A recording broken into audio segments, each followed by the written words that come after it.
And on top of World Today, breaking news that's just coming in. Russia has proposed next round of talks between Russia and Ukraine. The talks are proposed to be held in Istanbul on the 2nd of June. This even as Zelensky had expressed reservations earlier in the day over talks being hosted by Turkey.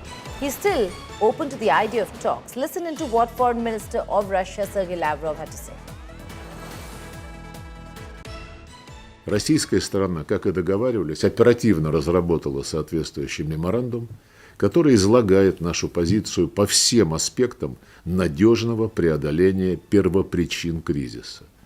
Наша делегация во главе с Владимиром Мединским готова представить этот меморандум делегации Украины и дать необходимые пояснения в ходе второго раунда возобновленных прямых переговоров в Стамбуле в ближайший понедельник, 2 июня. And breaking news that's coming in from the United States of America. President Trump has reacted to the developments when it comes to Russia and Ukraine. Trump says disappointed in what happened in Ukraine. The bombing and the continuous attack on Ukraine is something that has now concerned President Trump and Washington, D.C. Donald Trump also says it'll take about a week to find out and that the United States of America will respond differently if Putin keeps playing the US. And he also has warned Russia yet again that they will soon find out. Can't tell you if Putin wants to end the war, is what the US president has said.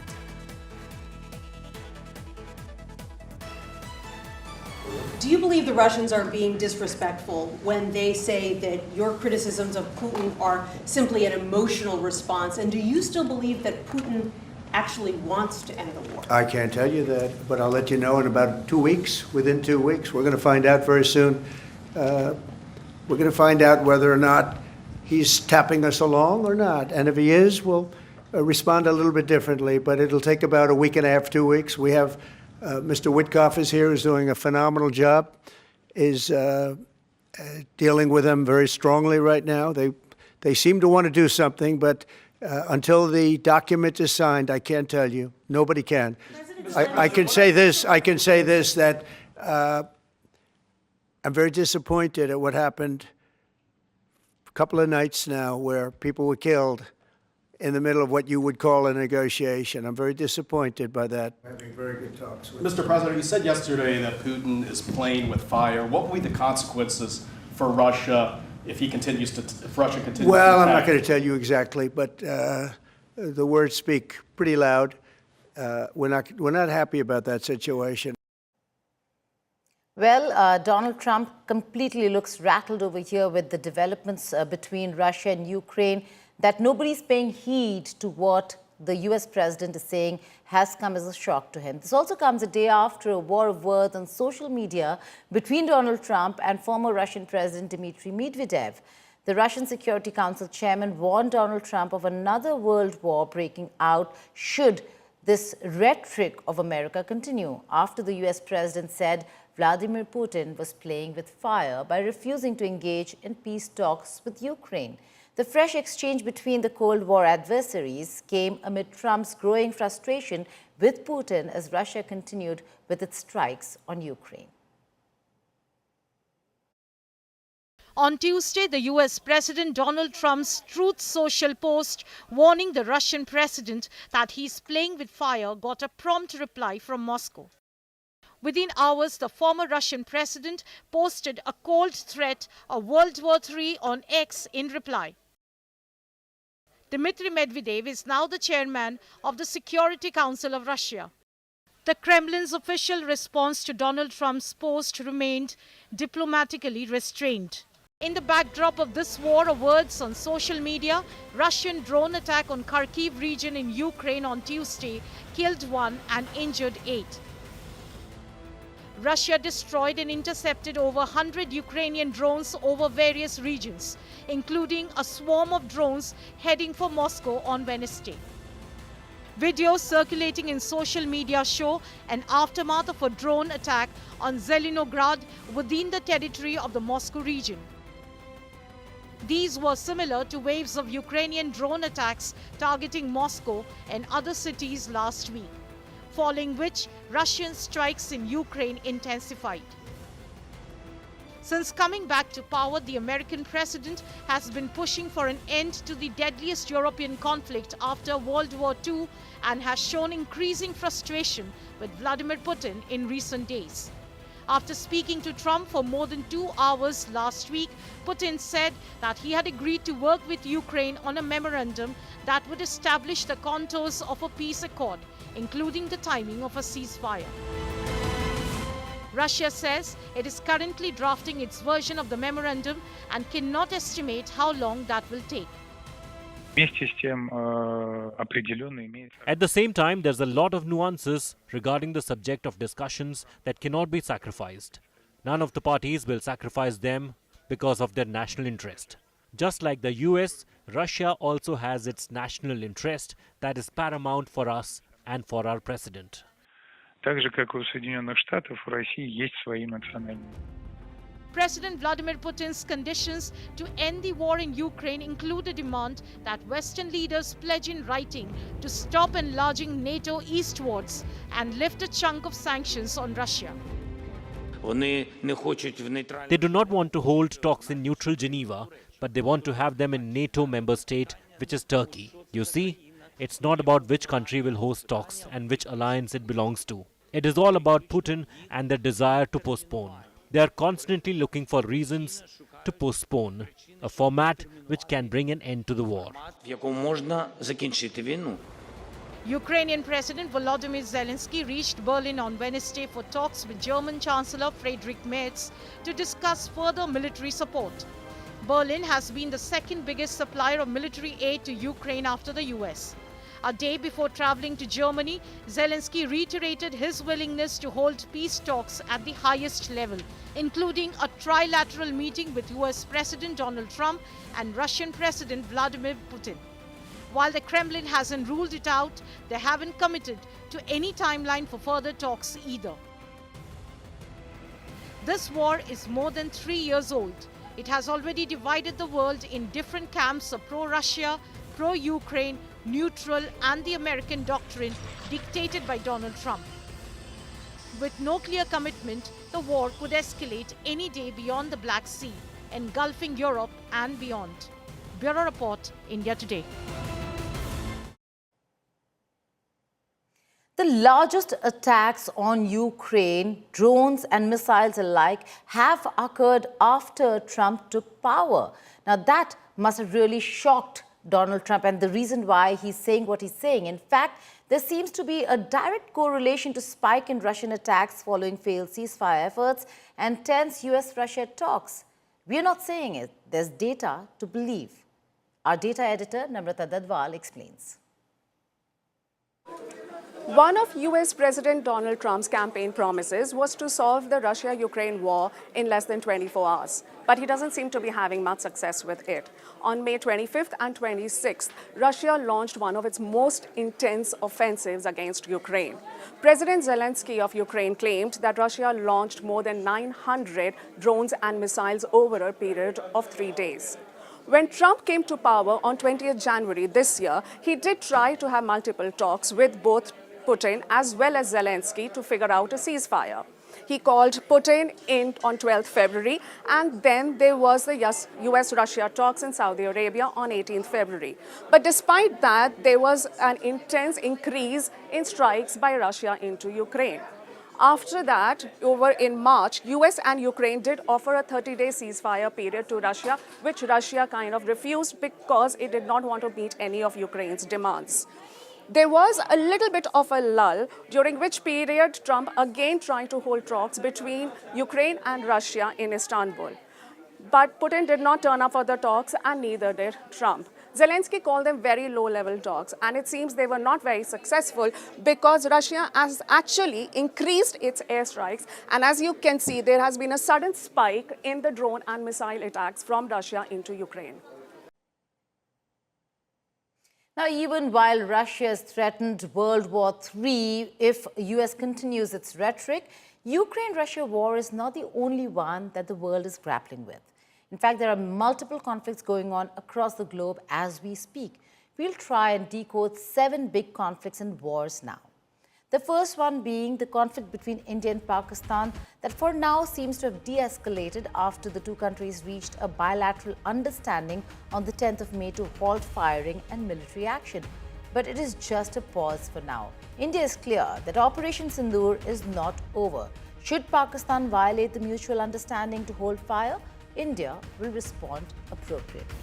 The second one that we were talking about, the Russia-Ukraine war, which began when Russia launched a special military operation against Ukraine in February 2022. After 3 years into the war, US President Donald Trump has offered to mediate peace talks between the two countries, but we'll have to wait and see where that is headed. The third and a very important one that has taken many lives.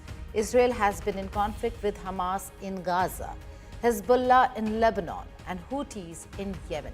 The Israeli war with Hamas began on October 23rd, 2023, when Hamas launched a surprise attack in parts of Israel, killing around 1,200 people and taking over 200 people hostage. According to the Council on Foreign Relations, Yemen's civil war began in 2014 when Houthi insurgents took control of Yemen's capital and largest city, Sana'a, demanding lower fuel prices and a new government. There is crisis in Yemen, even as Yemen and the Houthis are fighting Israel over Hamas. Sudan plunged into civil war on 15th of April 2023 when simmering tensions between the Sudanese armed forces and the paramilitary rapid support forces, that is the RSF, exploded into an open warfare in the capital city of Khartoum and other parts of the country. The other armed conflict, especially in East, has intensified due to renewed rebel offensives.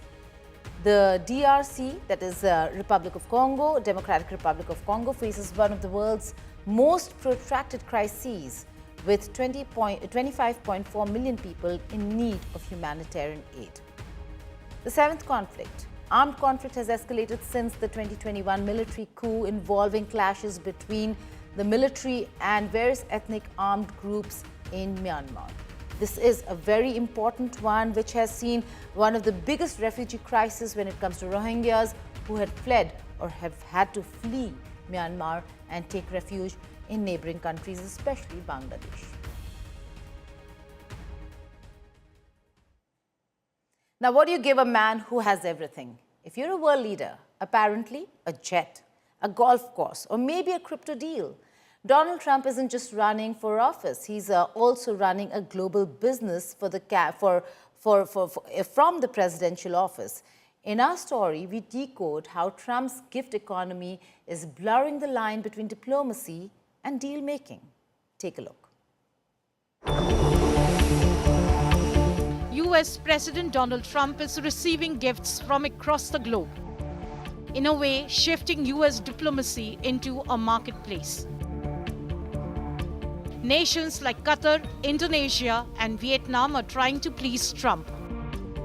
Qatar's royal family gifted him a Boeing jumbo jet worth 3,300 crore rupees, scheduled for delivery by 2029. Trump accepted it without hesitation. Those who don't gift him face insults.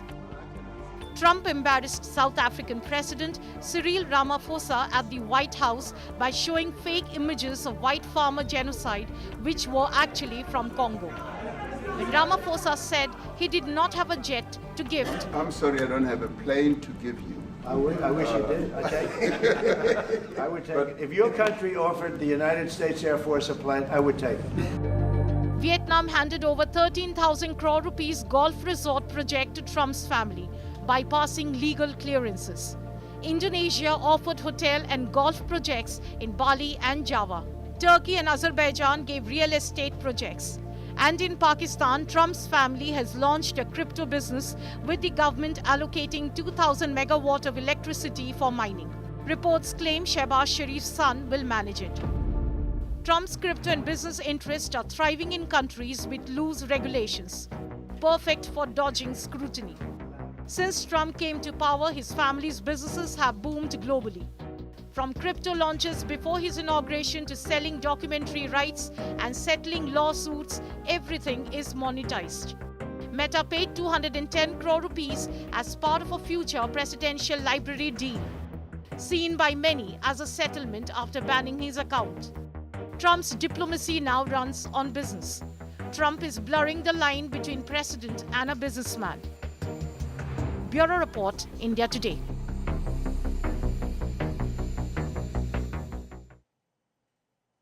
Now, this is big. America is not just tightening its security process for immigration clearance and not just for international students. He's talking about foreign authorities as well.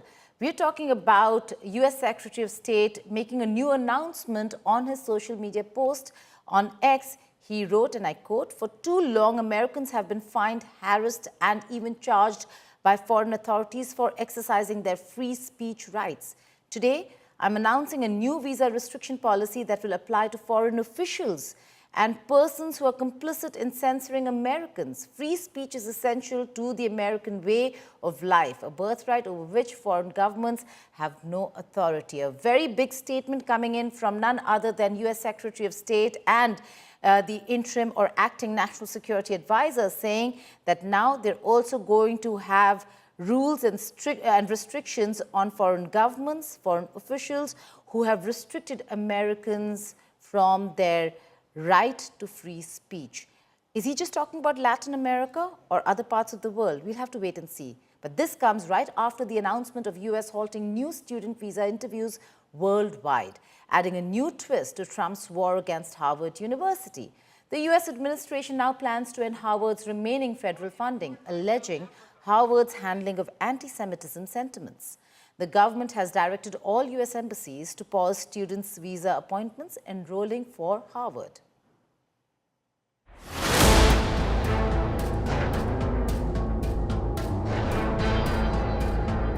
Harvard's voice is loud and clear. Harvard's voice is loud and clear. Every student's welcome here. Every student's welcome here. The US battles against its own president to retain its academic freedom. A part of the prestigious Ivy League college, Harvard University is taking the Donald Trump government to court for an unprecedented attempt to bar the enrollment of international students. In another case, a federal judge in Boston temporarily blocked the US Department of Homeland Security from revoking foreign student enrollment on 23rd May. This is just one of the battles. The Trump administration will now direct US federal agencies to review Harvard University's grants to potentially end or redistribute funding. The administration estimates about 30 contracts collectively worth $100 million could be reviewed. Earlier, federal grants of $2.65 billion were frozen. All this because Trump administration accuses the oldest American university of engaging in discrimination and anti-Semitism. And look, I know it may surprise you because he seems so obsessed with us, but Donald Trump doesn't actually care about Harvard. He wants to take Harvard down because universities stand for free ideas and for free speech. Free ideas and free speech get in the way of authoritarians. And so, like authoritarians before him in places like Russia, like Turkey, and like Hungary, Donald Trump is attacking universities. Harvardians have come out in a show of unity. They protest the US government's interference in their academic structure while backing the enrollment of international students and their rights to be a Harvardian. I think that Trump's attacks on higher education stop, because if we show enough resistance, then he is going to fold. That's how Trump works. But if we start to give in, even just a little, fire a few controversial professors or stop admitting a certain type of students, then he's going to continue. He's going to come back for even more. At the core of the United States, we're a country founded on immigrants, and we're a country, one of our core values is being welcoming to immigrants from all across America, all across the world into American shores.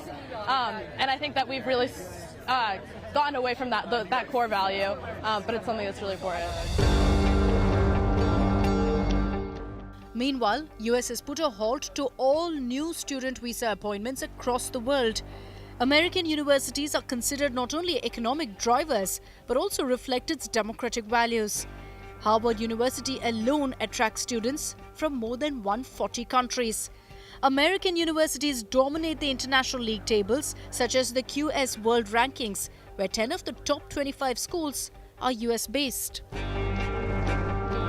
I would say that we as international students in Harvard, in the US, we are not enemies of the US. We don't hate the US. If we are here, it's because we admire this country and we admire actually the academic and the liberty and the freedoms that this country has.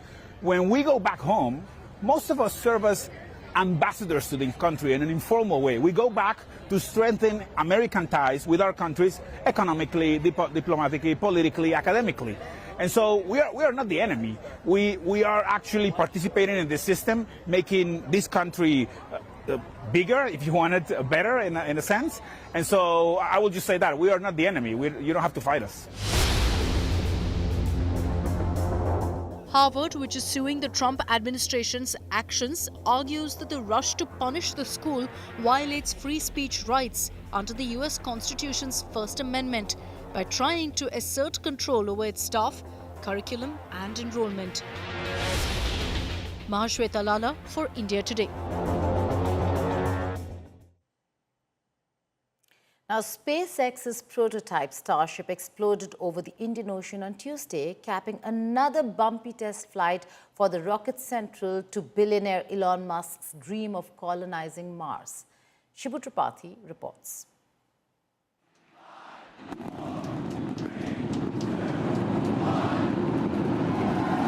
SpaceX's Starship rocket roared into space from Texas. But then it spun out of control about halfway through its flight without achieving some of its most important testing goals. Raptor engines lit. This brings fresh engineering hurdles to CEO Elon Musk's increasingly turbulent Mars rocket program. Starship Super Heavy continues to remain at the center of Elon Musk's plan to make life interplanetary, and NASA's plan to return to the moon with Artemis mission. On Wednesday, SpaceX conducted the 9th test flight of Starship Super Heavy, which is called as a successful failure. Successful because the Super Heavy rocket had a controlled splashdown that SpaceX planned for. But the Starship did not end up as it was planned. We have the last two launches of SpaceX ended in huge explosions, scattering debris across the Caribbean. On 27th May, SpaceX's giant Starship at least did somewhat better. 30 minutes after launch, it developed several leaks and ended up into the bottom of the Indian Ocean. Elon Musk has said that they're going to learn from the mistakes of Flight 9 and integrate into the 10th development flight, which is likely to happen in June. He has said that going forward, they're going to produce one Starship launch every 3 to 4 weeks, which shows the rapid pace of development, the rapid pace at which they are learning from the mistakes, and the rapid pace at which they are turning around the Starship Super Heavy system. This will be critical to see how they go forward and begin to integrate it into the moon mission. Shibu Tripathi, India Today. That's all in this edition of World Today. Goodbye and take care.